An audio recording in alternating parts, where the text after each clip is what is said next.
Ano, biwa ng Ginoo, San Pedro. Oy, asam ni pasudlon ng hugaw, maniglawas ni. So, impyerno na.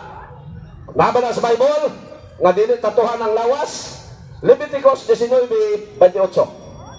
Ayaw pagsamari ang inyong lawas tungod sa mga minatay, ni papatikan ninyo kini. Ako, mao ang Ginoo. Unang kamo na mga tato, kung naana mo'y tato, karon na wala pa mo kay balo, ayaw na ninyo padugani. Kay kung inyo nang padugangan, dito na mo nakasala. Wala pa man mo kabalo nga sala ang pagtato. So sa inyong pagpatato, wala pa mo kasala.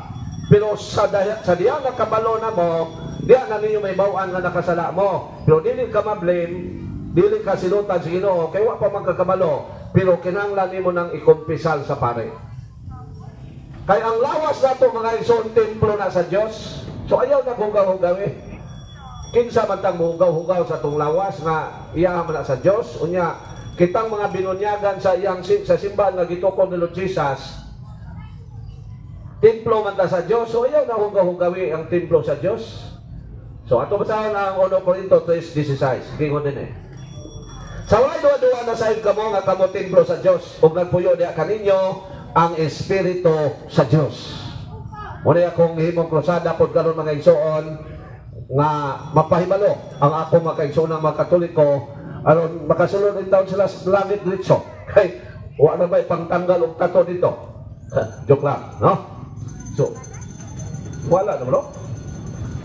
Wala ka. Ngit-ngit man. Ngit-ngit. Bumubaan.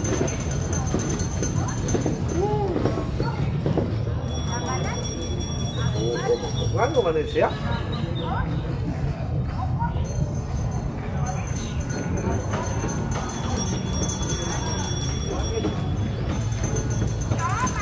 Dito na, dito.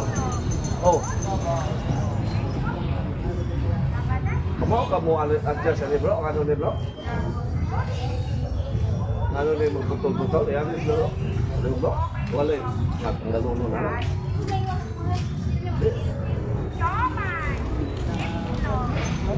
Lagi, ano magputol ba?